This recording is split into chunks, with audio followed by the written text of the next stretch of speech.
club takes pleasure in attracting a stellar list of speakers that address today's most relevant issues. The club's place as a refuge for rich discussion and networking has never wavered after 123 seasons. We are dedicated to encouraging debate on the issues that matter to this city, this province, and this country.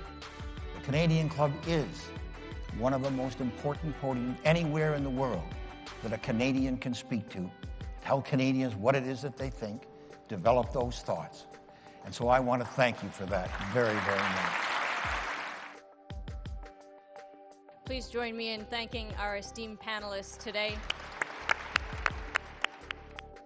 Through our programs and events, including our youth and young leaders programs, our diversity partnerships, our joint events, and our media and social media opportunities, we offer you access to dynamic political, social, and business figures from abroad and right here at home. The platform from which the eloquence of Canada has flowed all of that time, whether it be business, education, politics, sports, arts, and culture. If someone wants to say something to Canadians about this country and about the future of this country, this is the venue you choose. Hello, everyone, and thank you for joining us. My name is Khadija Wasim, and I'm a director at the Canadian Club of Toronto. As the world looks to repair the economic destruction of the COVID pandemic and deal with the lasting mental health effects of a world effectively put on hold, it is important to make the connection between financial wellness and mental health. How do our finances affect more than just our pocketbooks, and what can we do about it? Today, we're joined by our expert panelists to hear their advice on how to better understand the control we have over our finances and how organizations can support their teams in navigating financial influence mental health issues. Before we dive into today's topic, here's some information about how to participate with us. The click here to switch stream button helps you to find whether your internet is slow. And honestly, with 2020 pandemic, we know if it's slow or not, so we'll be able to pivot. The video quality may be decreased, but the audio quality should remain strong. Once you click the questions tab, you can enter your questions in the window and they will send it to our moderator. The request help button located in the bottom right corner of the page is for technical support. Thank you to today's sponsor, Morneau Chappelle. Thanks to their generous support, today's event was free of charge. The Canadian Club is a nonprofit and we've been gathering people together for 124 years. It is because of our sponsors that we continue to do that. We are grateful for your support of today's discussion. So I'm really excited to introduce today's speakers. Jackie Porter is an award-winning financial planner. Bruce Sellery is a personal finance journalist and immediate past president of the Canadian Club of Toronto. Idan Shlesinger is a president of Retirement Solutions and executive vice president at Morneau Chappelle. And Shannon Simmons is the founder of the New School of Finance. Today's expert panel will be moderated by Melissa Leong, author of Happy Go Money. One of the club's traditions that has not changed despite the pandemic in this virtual world is a toast we make to our country. And if you have a drink nearby, join me in a toast to Canada. To Canada. Canada. Melissa, I'll turn the Canadian Club podium over to you. Thank you so much, Khadija. I love how you turned it over to me and I'm chugging my drink. Thank you so much for everyone. Thank you so much to everyone for joining us today. This is such an important topic. We've got a fantastic a group of experts on the panel today. And so this is going to be illuminating, inspiring, and dare I say, a little fun. So I'm just going to dive right in with my first question to Idan. Idan, how are people feeling about their financial well-being right now? Oh, thanks for that question, Melissa, and thanks to the Canadian Club for hosting this event. I think it is a very important topic. It's an incredibly important question that you're asking, especially in light of the COVID-19 pandemic and the related lockdowns that we're all going through right now. We actually just finished doing a survey and we'll be launching our Financial Wellbeing Index in February, specifically to measure how people are coping from a financial standpoint. And I think the biggest message that really came out of the research that we're doing, and this is thinking about employers, is that you as an employer don't know as much about your employees as you think you do. I'll focus maybe on just 3 key findings that did come out that I think will be surprising to a lot of employers. The first is that financial uncertainty is the biggest driver of stress for people today. There's strong connections to mental health, to physical health, to productivity, engagement at work, but really it is this financial uncertainty that's driving things. And I think what's really striking here is that we're going through a global health crisis. And yet what we're seeing is that the biggest impact on people's overall well-being isn't medical, it isn't isolation, it isn't loved ones. It's, am I going to be okay in terms of money? And when we go just a little bit deeper there, the single biggest factor that determines whether somebody is likely doing okay or is really struggling right now is whether they have access to emergency savings. And we think about what these really are, and this is not a huge amount of money, but an amount of money that's available to people for unexpected expenses. But there's another layer to it, which is it seems that this notion of having some excess funds available gives people a degree of freedom. It gives them a degree of confidence. It's a question of, if my job is affected, if I need to make a move, if I need to make a change, can I do that? Or am I in fact trapped? And I think that that feeling of being trapped is where a lot of people are right now who don't have access to those excess funds. So if people care about the mental health, if employers care about the mental health of their employees, they really can't ignore this financial aspect. So that was the one, I think, somewhat surprising finding. The second I'll call out is that we found that 4 in 10 people believe that they are struggling with their finances significantly more than others of the same income level. Pause and think about that one for a second. It's saying 4 in 10 truly believe they are doing worse than others who make the same amount of money as they do. And I think this points to a few things. I think one is there's a bit of a lack of understanding here. There's a strong emotional aspect to what we're talking about. But interestingly, it kind of breaks the link between income, between how much do I earn and how am I actually doing financially. In fact, when we actually looked at the results, they tend to be pretty stable across income levels, which is probably very counterintuitive for a lot of people. But it really means that people with higher salaries aren't necessarily doing better than people with lower salaries. There's really a notion here of challenge that's maybe more around confidence, behavior, not necessarily just how do I get a higher salary out of this. But I think the good news, I guess, is that it does create a bit of an opportunity that if we can address education, confidence, behavior, we can actually help people move forward. And then maybe just the third finding I'll touch on very briefly, and this is specifically, I think, of interest to employers, is that almost a quarter of the people surveyed admit that their financial concerns are directly impacting their ability to focus at work. And again, if we step back and think, we're all in such a weird work environment right now. We're dealing with remote and technology. We're dealing with family who could run in at any moment. We're dealing with all these challenges and all these issues. And yet, for a quarter of people, the biggest thing impacting their ability to focus at work is their financial stress and their financial strain. I think what that does really point to, though, is for employers, there's a really strong vested interest in trying to help their employees in dealing with their finances. And as employers are being more focused on mental health and total well-being, the financial piece has become that much more critical.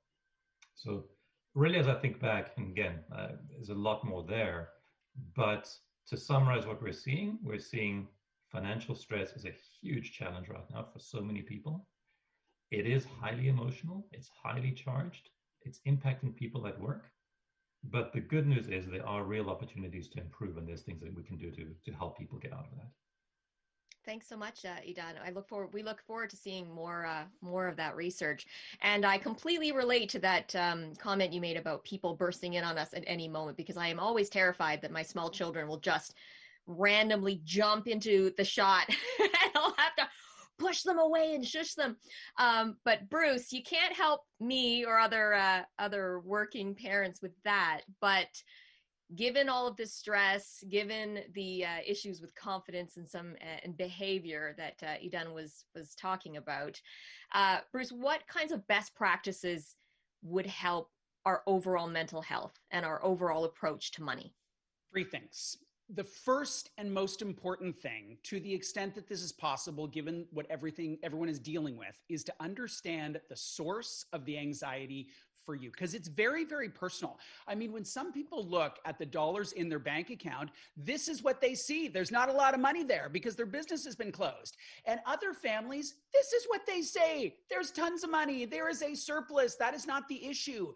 But it is not to say that this person has less stress than this person, because the issues are so multifaceted. So I think it's very important to understand the source, both in terms of tangible things, like things you can measure. You run a restaurant, the restaurant's been closed for 8 months. It's very clear that you're not going to have a lot of money in the bank account. But the other thing is the intangible stuff. So I was having a conversation yesterday with someone who's going through the beginnings of a divorce. The amount of money is not what is causing the stress. It is going through the financial discovery as they move into the settlement. That's what's causing the financial stress. The second part is to access the resources, a resource, something. And there are so many resources out there. There are books. There are nonprofit credit counselors. There are money coaches and fee-only planners. There are other supports like a CBT, online CBT service called Beacon. There's traditional therapists. There's so many out there, and they're not just for the people who have buckets of money to spend. There are inexpensive resources out there. There's also your friends, right? There are people in your life who probably could be really helpful if you reached out. The third thing in terms of best practice is to focus on a plan, some sort of a plan. And it's difficult at the best of times.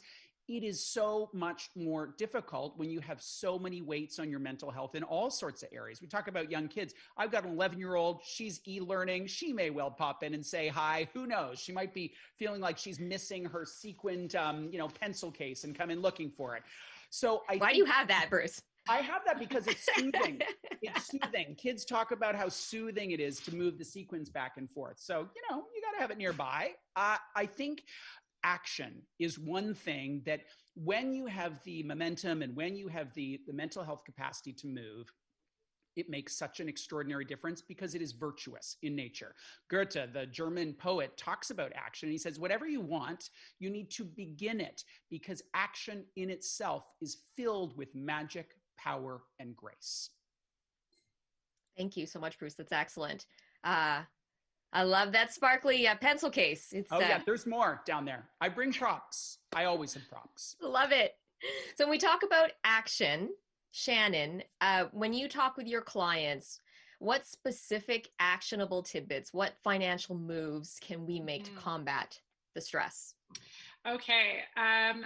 So I think that why we want to combat stress, or what's a big cause of stress that I'm seeing, and this is to everyone's point that they've made already, when you feel like, like the cat in the hat, this mess is so big and so deep and so tall, I can't clean it up. There's no way at all. And it really feels like that with your money sometimes.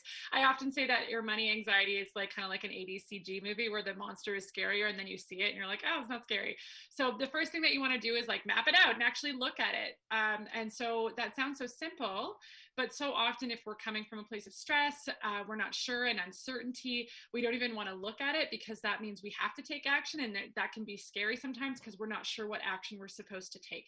So you will never know what action you're supposed to take unless you actually look at where you're at. So the first thing I would do is kind of taking a hard look, opening up those bank apps, looking at what's coming in and what's coming out, and just ripping the Band-Aid off, and mapping out. I don't like the word budget. So I like to use strategic spending or cash flow, wherever your cash flow is going every month. And the second thing that I would say is once you kind of realize what's coming in and what's going out, using kind of micro timelines is a huge way to take that positive action and reduce stress, because it gives you a sense of control. So especially right now in the time of a pandemic with so much uncertainty, if your income's been disrupted or something, making a plan for the next 6 months feels futile, because who knows what your life is going to look like 6 months from now. But maybe 6 days from now or 6 weeks from now, you feel like there's a little bit more control. So, okay, I'm going to look at the money coming in and out for the next 6 weeks or the next 30 days, and I'm going to make a plan within that 30 days, because that makes me feel like I can do something. I can sort of predict it. I have that sense of control. And then we want to make sure that we get the biggest bang for our buck with whatever financial goals we're going to do. So if you're in a situation where you've lost your income or your income's been disrupted, maybe just breaking even is the ultimate goal for you over those next 30 days or those 6 weeks. And that's okay. Letting yourself off the hook for that. These are unprecedented times. If you're in a situation maybe where your income hasn't been disrupted and you want to start moving the dial on your finances to kind of reduce the stress and anxiety it's causing, the first thing I would always do, you want to look at your debt. Consumer debt has a way of robbing us of our emotional confidence. It's not just about paying interest. It's actually about the fact that debt feels like you're paying off the past versus building a future. So it can be something that is really emotionally satisfying once you get the ball rolling. So starting with that consumer debt piece, knowing that the big emotional return on investment there is it's gonna happen for you one day. And then I would build that emergency account that we were talking about. And I think the pandemic, the one of the silver linings is that people are talking about emergency accounts with bright eyes these days. And I remember a year ago, I'd be like, full emergency accounts, and everyone would yawn and be like, ugh. So build that emergency account up. And then once you have, debt under control, you've got a little bit of money stashed on the sidelines for a rainy day, that's when you can get to like the sexier stuff, like investing in, your nest egg and all that stuff. So those are the 3 things that I would do to give yourself some confidence, take back a little bit of control, and make it slightly more predictable to combat that uncertainty that's out there right now. A little bit of action does make you feel like you have a little bit more control, like you are a little bit more empowered. So I love those. And I love that emergency funds are now sexy. Right? They always were, Melissa. They always were. Y'all are just seeing it now. Yeah. The best kept secret out there. Yeah. So with we talked a little bit about actionable tidbits. We talked about mindset. We also talked about maybe some therapeutic things that we can do, like rubbing our sparkly pencil case for to relax. Jackie, do you have any other lifestyle tips, any other things that we can do to just lighten the mental load amidst all of this financial tumult? Yeah, I think, I'm listening to your story about being a parent, all of these parent stories on this call. I'm a person who has no children, so my heart bleeds for all of you. I just want you to know, because the struggle is real for working parents right now. It really is. And I see it in my practice. And it's even more acute for healthcare workers. So I think about this one client I have who owns his own practice, healthcare practice. And he's actually been pulled into the hospital setting right now. So 2 things have happened to him that's been a bunch of things have happened to him that's been pretty significant. One being he's been pulled into the hospital setting. So he's seeing the effects of COVID in real time. And he tells me about, seeing young people pass on from COVID and how, emotionally destructive that can be. He's also seen the drop in his income from his practice because of lockdown measures. He's dealing with having his children and wife at home, all of them working from home and doing online learning. So it's just a crazy time. And then you couple all of that with also seeing, the investments go up and down, go down in March, then start to recover. And then, the election, when we talk about all of that, right, happen, and then the investments start to recede. So, I've been talking, clients like this off the ledge all year, right? Because it sometimes might feel like the right thing to do is go over that ledge. And truly, it's really reminding them what their investment goals were in the beginning. Why did we buy the investments that we purchased? And, has anything changed? No, nothing's changed. And also reminding them, if we were to come out of the market, in March or when the election was happening, what would be the cost of selling then and then waiting for the media to tell them, okay, it's safe again to get back into the markets? How much of a premium are we going to pay for the same investment we just sold out of a few months ago? And so they got a chance to see all of these things, right? And, I just had to remind people that the media is not your advisor, right? Like, that's not where you want to be getting advice from. They know nothing about your personal circumstances, nothing about your goals. And the reality is the news media and social media is there to sell you stuff. And unfortunately, selling often includes, making people scared and making people feel greedy sometimes, right? So all of those things are not great reasons to make investment decisions. So, probably the biggest tip I could give your community, this community, is practice good social media and news media hygiene. Be careful how much, news you consume and how long you stay on these social media platforms, because they will have a very negative impact on your health, on your mental health. That's excellent. That's an excellent piece of wisdom, Jackie. I've been trying to practice that in my own life. And so it is. And money is obviously my wheelhouse, but I still get wrapped up in all of the news and all the negativity and the comparison game. And so that's excellent. Thank you. And so we have been getting some really great questions from our wonderful audience. And so if you have any questions, please feel free to ask in the chat box. And I am going to share some of these great questions with our panelists as we go. And our first question is from Dan. Dan has asked, if someone is stressed about their finances and can only handle one big change at this moment, what would you recommend that be? So what is the one big tip, just one big tip that you'd give someone who is struggling right now with their finances? And this is open to any of the experts. I jump on that. Yes. I would automate one piece of savings. Just make it happen, and make it happen automatically. So the day that the money comes in, it never even touches your bank account.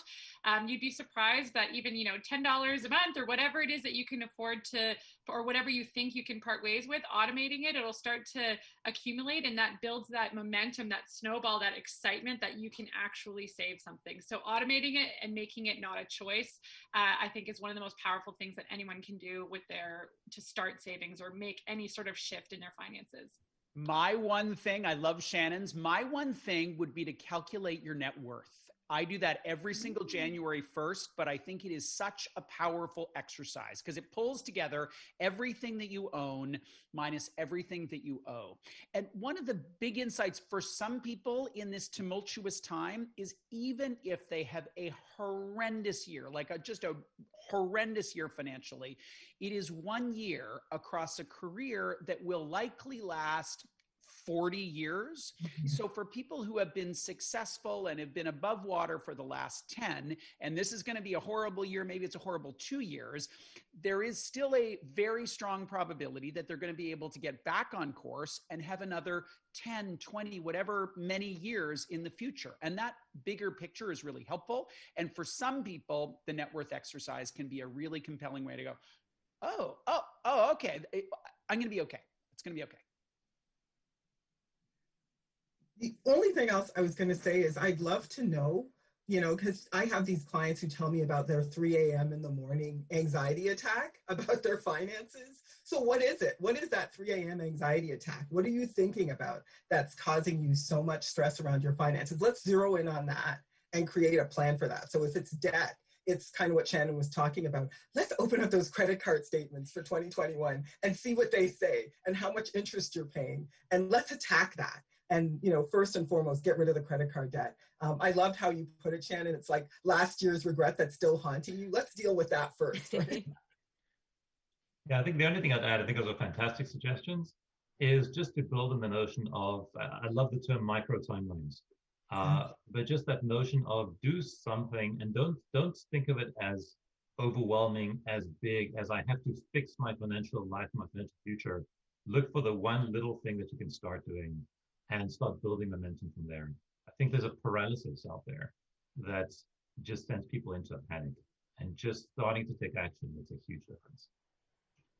Thank you. Those are all incredible. Love them all. I wanted to ask each of you, and this is just something maybe that you've seen in your private practice or in your own experience or anecdotally, looking back at 2020, what money trends did you find the most interesting? Can I start this one? Yes, because Jackie. and I'm probably going to get, Edan's name wrong. It's Idan, right?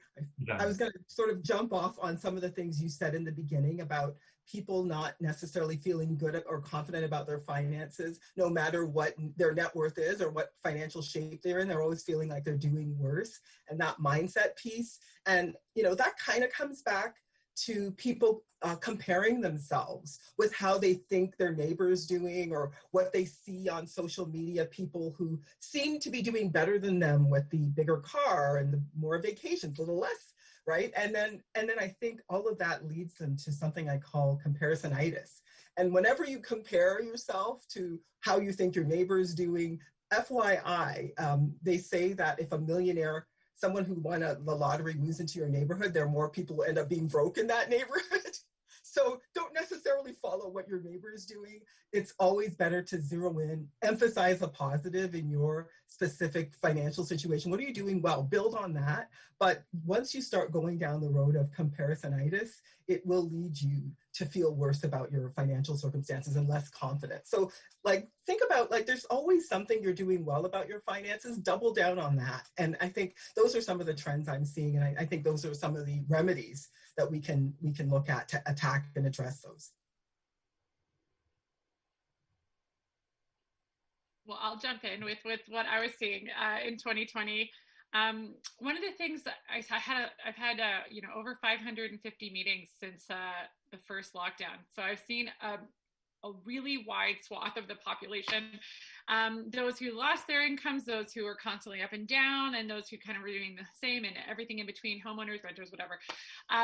But one of the things that I've seen a lot of with people who are homeowners specifically is while interest rates are very low right now, and so I saw a tidal wave of refinancing, which is not a bad thing necessarily. So we're just talking about trends, and refinancing can be a great way to pay off higher interest debt, like consolidate if you did have any consumer debt or anything like that. So that's great, and saving money on your mortgage.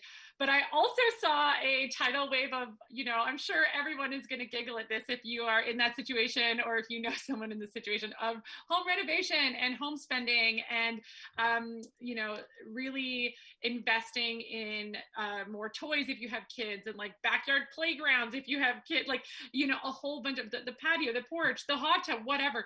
And so a lot of this was funded not necessarily with savings, but a lot of it was funded with very cheap access to debt from a refinance. And so that's not to say that it was bad. I think that I would just say it was definitely a trend. And my only sort of red flag to anyone who may be in that situation or making that kind of decision as to whether or not to do that, I totally get it. I think that we're all trying to find the happy medium. If you think of a Venn diagram between emotionally satisfying and financially responsible, because being one or the other is no fun. And so you want to find something that's squarely in the middle. But just making sure that you do have a plan to sort of repay it at some point, because when just because you have access to this much money doesn't mean you necessarily need to spend all of it. And it's very tempting right now to do a lot of that and do that kind of emotional spending, because it's very satisfying and you feel like you're solving the problem in the short run.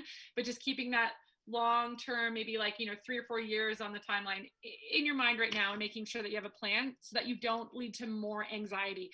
That's really what that's about, because in the moment it feels good, but are you spending at a rate that's going to create more anxiety and stress in your life than the short-term relief that whatever this investment in whatever a play structure or renovation or whatever is giving you? That's the question that I would leave with you.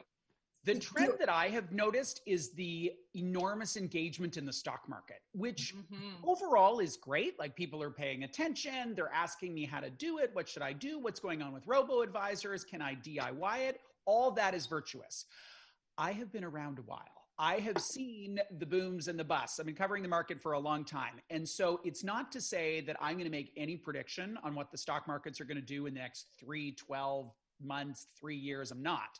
But what we know as people who've watched the markets for a long period of time is that they go up and they go down. So I think in this current moment, there is an enormous amount of optimism about the US political situation, the potency of the vaccine and all that, but markets are hovering at these very high valuations, and performance has been so strong that I do wonder in the back of my mind, for those people who are relatively new to watching the market and investing in the market, that they're not fully fully aware, they don't grasp that there will be a correction. It is going to happen. I don't know when it's going to happen, but it will happen. And so do they have, from a financial wellness perspective, the resilience to watch those investments fall without doing irresponsible things? You know, can I jump in on that, Bruce? Because I've seen that as well. And I call it this FOMO, which kind of goes almost back to the comparisonitis thing, is they fear on missing out on returns that they think their neighbors and their friends are having.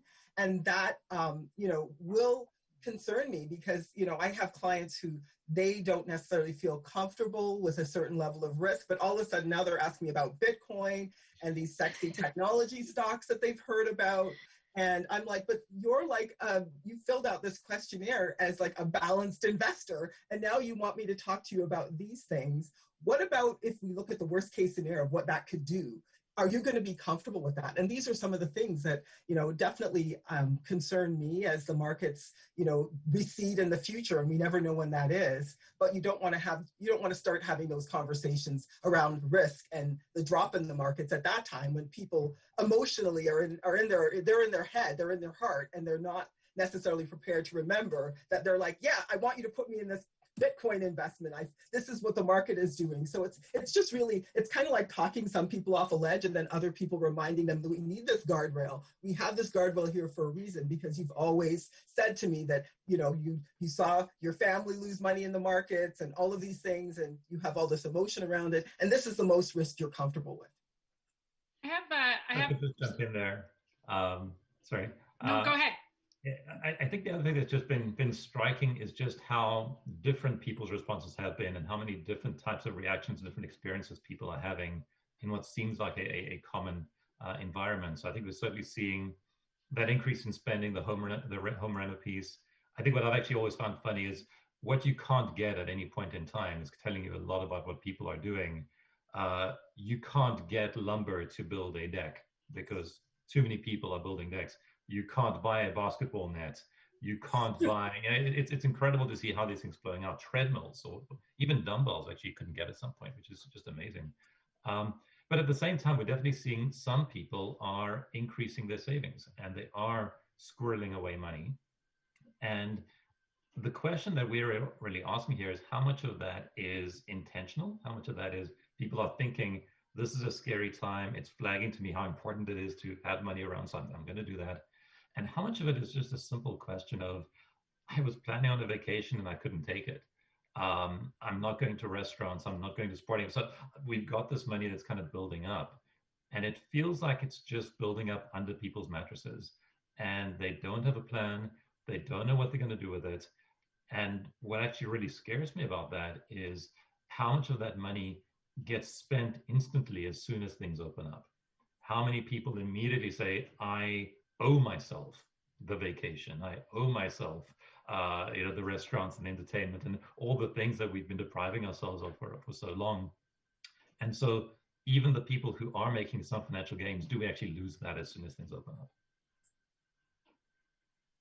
Shannon, were you going to add something? No, that's an excellent point. I would literally was just going to say there's all kinds. Everyone's experiencing this in like different ways, and I was actually going to say there are people that are saving as well right now too. But that was perfect. Yeah. So for those who are actually saving more, who have more disposable income these days, what should we be doing with that money to ensure financial success beyond the pandemic and even now? Oh, who's going to take that? Come on, that's such a good one. You go, Shannon. Oh, I kind of touched on this earlier. And it's like, if you are in a situation where you're saving more money right now, first of all, kudos. That's actually, I don't know that that's the common experience right now. And to Idan's point, being mindful about it and strategic about it. I think not just letting it hang out there. So again, looking at that consumer debt, making sure that we're focusing on putting money there. If you haven't already been able to consolidate that and you have this extra money, it can be such an emotional win to do that. Making sure that you've got that emergency account. And what I really want to deep dive on there for a second, and somebody else call me out on this, because this is something that, not call me out, but I would love to hear another perspective from somebody on the panel. I get asked the question all the time, how much should I have in my emergency account? And here we are touting about them without actually giving any sort of boundary around it. And I kind of feel like that's like asking how long a piece of string is, because everybody's emergency is different. And with your lifestyle will dictate and what's at risk, or how much your monthly nugget is if you were to lose your income, and what the specific risks are. So that standard 3 months of your expenses is what everyone kind of expects to hear. But I find two things wrong with that. One, some people, that's a really high goal for a lot of people. Imagine that your whole house broke even for, if you cut out trimmed all the excess spending out or whatever, and you had basic grocery and daycare and like your bills, and everything came to like $5,000 a month. And I sit here and say, well, you need 3 months. That's $15,000. Who can get there realistically? And so then what happens is you have people just being like, yeah, right. And then skipping over that emergency account because it really doesn't feel realistic. So I often say to people, it's not so much about an amount. Sure, there is an amount that's custom to each person that I think should be your new zero. But what I really care about is the actual habit of taking a chunk of money every month and chucking it somewhere into like some sort of slush fund. And I'll give you an example. Like I had this one client, he felt really comfortable if he had $5,000 just sitting at the ready. Like that was his number for him.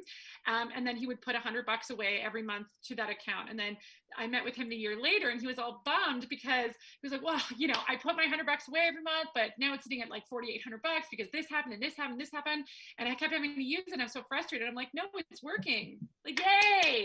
That means you didn't go into debt.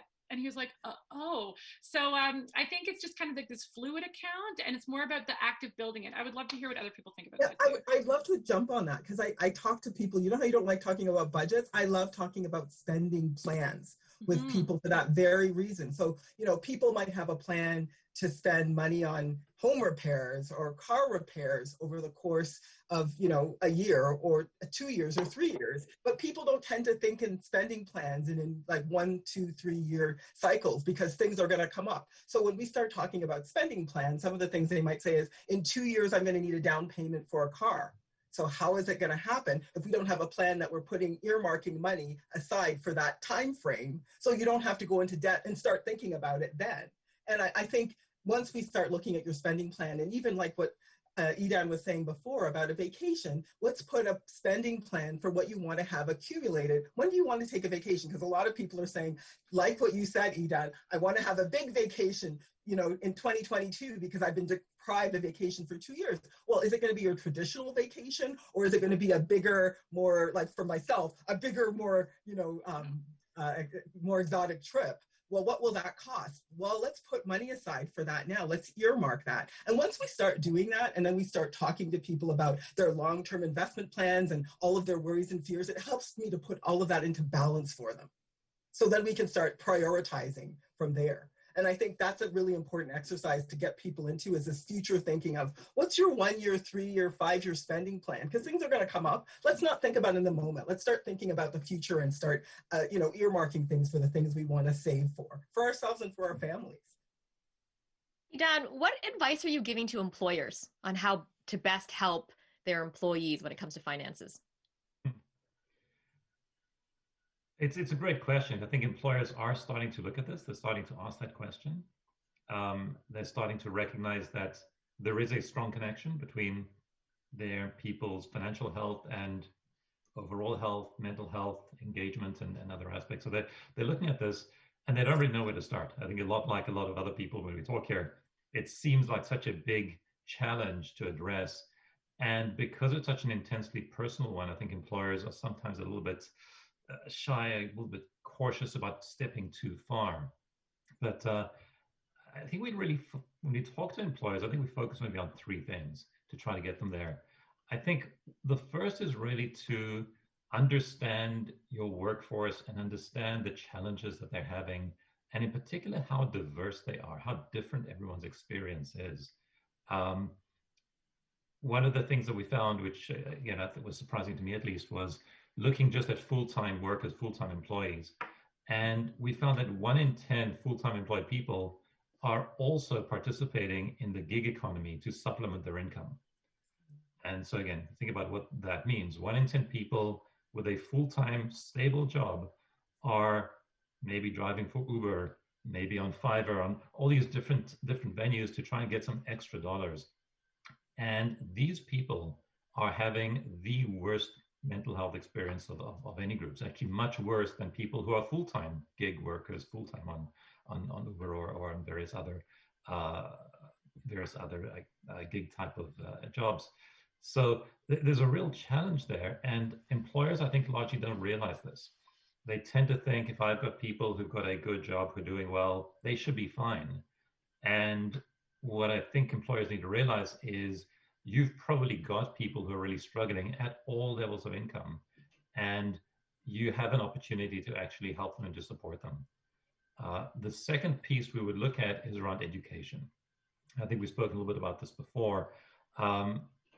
There is so much bad information out there. There is so much bias out there. There's people trying to sell you things. Employers are in a unique position to actually help their people. People usually trust their employers. They recognize that they're actually somewhat independent and have an interest in the people doing well. In the absence of that kind of information, though, people will turn anywhere else. And there's some good places to turn and some bad places to turn. Like the comment before that the media is not your advisor. I think that was great. I saw something earlier this week. It was a headline that read, here it is, terrible financial advice is going viral on TikTok. And I just shuddered when I read it. I don't know how many I saw that headline. But I think it's true. If people aren't getting good information, they'll reach out anywhere. And there is so much bad information out there that employers really do have an opportunity to make a difference. And then the third thing I'd say is, again, thinking about that diversity, thinking about how many different experiences your people do have, recognize that even though you're doing a lot for your people and provide, obviously there's paychecks, but there's pension plans and savings programs, investment programs, insurance, all that stuff is great. But one size isn't going to fit all. One size isn't going to help all your people. And so what we're really encouraging employers to do is to look carefully at the programs that they offer and think about what the objectives are, and are they meeting those objectives in what's becoming a much more diverse environment and a much more challenging environment. Different family structures, longer life expectancies, particularly for women in the workforce, less job security and stability. And so we're really telling employers, look at who your programs are helping, who are they not helping, and how can you actually improve? How can you make your programs more effective for more of your people more of the time? And not just rely on, this is how you've always done things, and let's just keep doing it that way. So thank you so much, Idan. That's great. Melissa, I want to add two other things on that. First is, from education, there is a level of engagement that a number of enormous employers in this country participate in that are really amazing. So one's Lululemon, right? So if you were to go behind the scenes at Lululemon, what you would find posted on the walls are worksheets that includes the employees' goals in multiple areas. This is a core part of the Lululemon culture and has been since the beginnings in Vancouver, right? So it's health goals, career goals, financial goals, whatever. And the store manager leads that exercise. So you not only have an intention around goal setting, but you've got a communal experience that really engages employees in a different way. The second thing that I would add is there is so much thinking, so much experience, and so much data to support the nudge. So the nudge is a behavioral economics term that there are so many virtuous behaviors that you can enable your employees to take by nudging them in that direction. The best example is the Save More Tomorrow pension results that they had in the US, where they basically auto-enrolled everybody. And if you didn't want that pension, you had to opt out of it. When you got a raise, the employer ensured that you increased your savings rate commensurate with the raise that you received. So there's, cultural and logistical, and there's a whole bunch of reasons why that becomes difficult.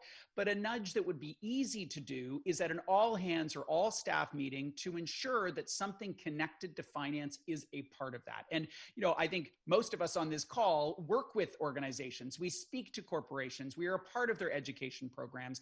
There's many resources out there that you can bring in to be a catalyst to your workforce such that they take action that is consistent with what it is that they want for their lives. Awesome. Thank you. Oh, so I'm going to quickly go through a couple of wonderful questions from our audience, and I'm going to direct them to an individual. And so the first one I have is for Shannon. Shannon, from Lauren, I saw a tweet about having Bruce, do you have a prop that makes a sound that would bleep me out? Yeah, totally. It's my bleeping flamingo. Yeah. So I saw a tweet about having a bleep off fund. Basically the idea that everyone should have an account separate from their partner in the event that their partner leaves or betrays them. That's some serious stuff, Lauren. Heavy. Do you recommend this practice? Should we always have separate funds from our significant other?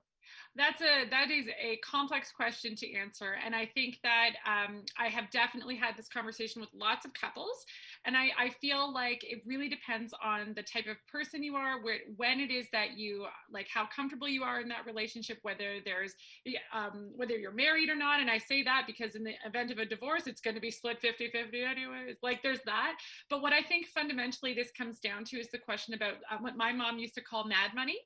And I don't think that that's like a bad idea for anybody, especially anybody who's marginalized, female, anything where you feel like there might be a situation or an emergency where you need money tomorrow. So we're not talking about like splitting the divorce 50-50. If there's a moment where you feel unsafe, or there's a moment where you feel like you need to leave and you need some first and last month's rent or something like that, having money that makes you feel safe is never a bad idea if that's what you need to not wake up at 3 a.m. with heart palpitations or anything.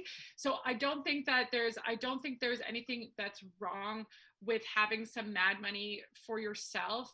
Where I would say I would look at maybe a bigger, when I think that it goes from being mad money or the F off fund, if you will, into where, hiding money from a partner is also a practice that I can't really get behind in a way as well. So money is one of the top reasons that people divorce. I've seen it all. Nothing shocks me. And often when we start to find that we're hiding money, I would say it's an indication that there's a bigger problem there. That not problem, but there's a reason you don't want this person to know once it goes beyond that mad money that's just for you. And so really looking at why do I feel like I can't be honest here? Because one of the things that I've working with clients who are married or getting together or divorcing, having honest, vulnerable, real conversations about money is critical for the health and well-being of that relationship, because it's otherwise you can breed resentment and guilt and frustration and anger over time. So a little bit of mad money scrolling away, 100%, I'm there for it. Let's make sure that we're aware of when it becomes an indication that there might be resentment or some other issue that's going on outside of just a little bit of mad money that makes you feel safe.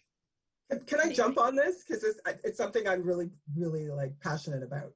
I think that every single woman should have what I call a you, me, and a we account, which is we should have money, because we do have money in the TFSA. That's a me account, right? And we should have money especially because nowadays people are in second and third marriages. They're going to have money that they're going to need to set aside for their children, for specific goals that have to do just with them. And I don't think that's a bad conversation for couples to be having with one another. Mm-hmm. It might be motivating to have a you, me, and we account. So things we're doing together, things we want to do on our own. And, that's actually what real life looks like in 2021, right? So I just think it's something that we don't necessarily, as you're saying, Shannon, we have to be secretive about. It can be a real conversation. That's my point. Yeah, just no secret. No, we're like, this is my you account. This is what I'm going to do.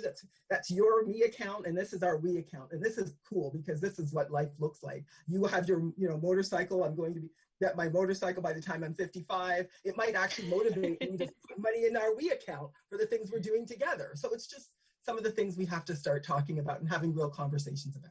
Yeah. Thank you. Bruce, there's a follow-up from Farah about your net worth suggestion. Does it involve my flamingo? Do I need to bring my flamingo back to? I think so, just because I love it. Okay. It's awesome. Do you have financial templates that you can recommend, or some sort of tool for calculating your net worth yearly, and any other financial wellness tools that you think are just so awesome that you need to tell us about? Well, I write about net worth in my first book, Moolah La, Why Smart People Do Dumb Things with Their Money and What You Can Do About It. And so I think if you Google, how do I calculate my net worth and my name, you'll see me talk about it on Cityline or CBC or whatever. It's a calculation that you can do in an Excel spreadsheet, and it's super simple. So it is all the things that you own, your assets, your house, your car, your investment balances, minus what you owe, your liabilities. So your credit card debt, your mortgage, the $10,000 you owe to organized crime, all that. And then at the bottom is the net worth, the calculation. It can be positive, it can be negative. It doesn't always go up over time because people have job loss and divorce and illness and all that kind of stuff. So I think that is certainly worth it. The other thing, just to tie back to resources on financial wellness, is one of the things that I think is really important to identify is the genuine intersection of money and traditional mental health practices. And one that I've been focused a lot on in the last couple of years is cognitive behavior therapy. For people who aren't familiar with that, it has been proven to be effective in lots of different areas, but in finances as well, because basically the assertion is that our thoughts give us our emotions, and our emotions drive our behaviors. And you need to be ruthless with your thoughts and compassionate with yourself about your feelings. So there are these cognitive distortions that all of us make that are basically tricks that our mind plays on us to have us believe things that aren't true. It's personalization and blame, like somehow it's your fault that your restaurant closed down. Like, we're in a pandemic. It's overgeneralizations. It's all these sorts of things that can be so disempowering, like jumping to conclusions. Because you missed your credit card payment this month, it's going to happen forever now, all of a sudden. So I think that's really important for us to identify what those thoughts are, such that we can have more power over those thoughts, and that will affect our behavior over time.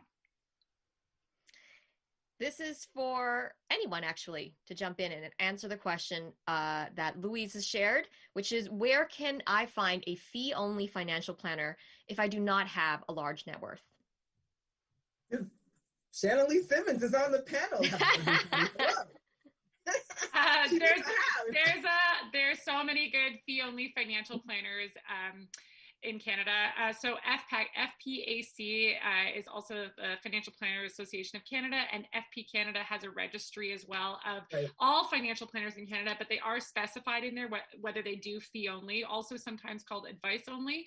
And there's a list in there as well. And then there's also advice only planning.ca. So there's a lot of different places in Canada where you can find sort of like a registry.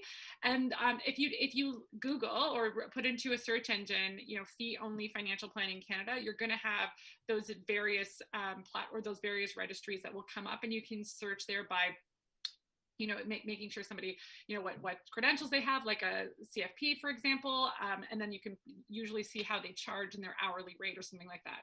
So obviously, I'm a huge fan of fee only financial advice.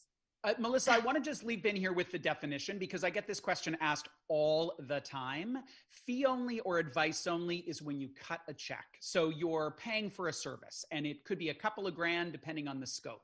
Fee-based is when it is a percentage on the assets under management. So you've got someone and they're managing your money and they charge you 1% or 1.5% of those assets. That person will take you on in that way if you've got a certain amount of assets. If you got $5,000, they're not going to take you on. And then the third structure is a commission-based environment. And this is typically what you find at your bank branch, right? Like, they're going to sell you a mutual fund, they're going to get a commission on that, and there's going to be a management expense that you will pay over time. So those are the basic models. And I think that's an important definition as you think about like which is going to be the best fit for me. That's right. And some people like myself do a hybrid where I charge advice if people just want to pay for advice, or I do the fee-based, which is a percentage under management. So people have those options. And maybe if I could just point out one other thing, if you do work for an employer who has an EAP, an employee assistance program, very often those will provide either financial information or direct financial advice directly through the program as well. So that could be available to a lot of people as well.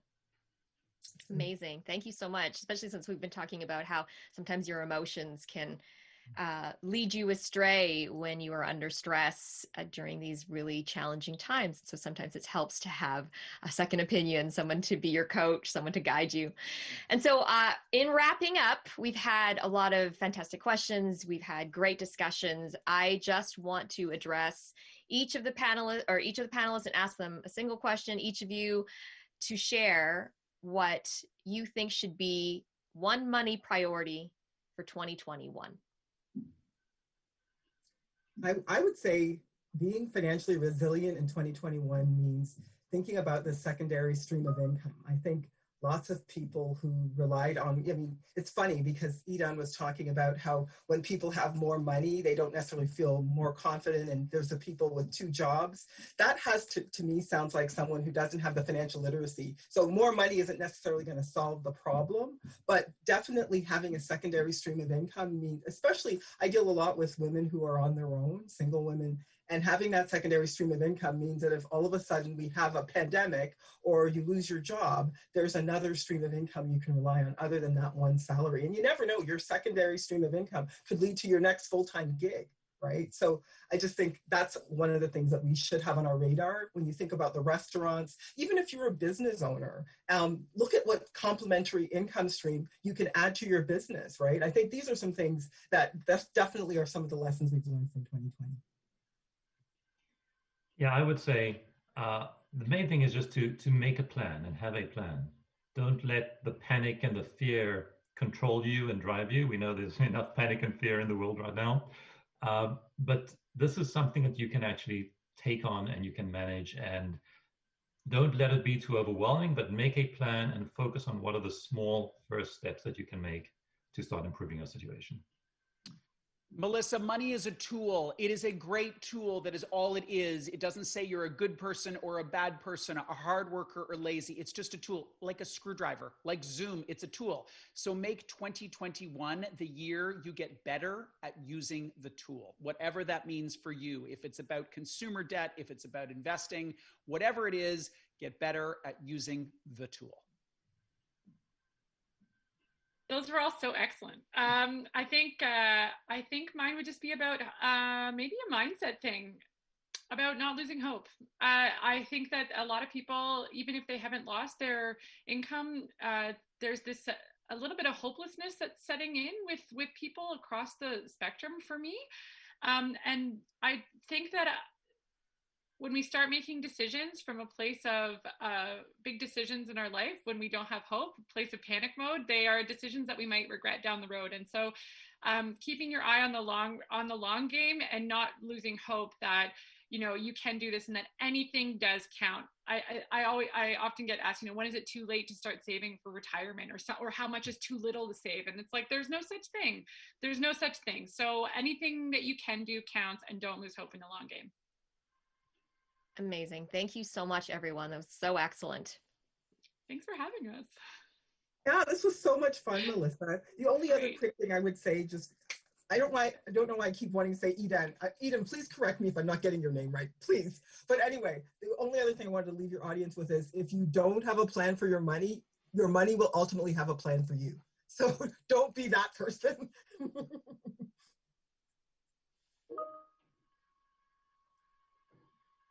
Amazing.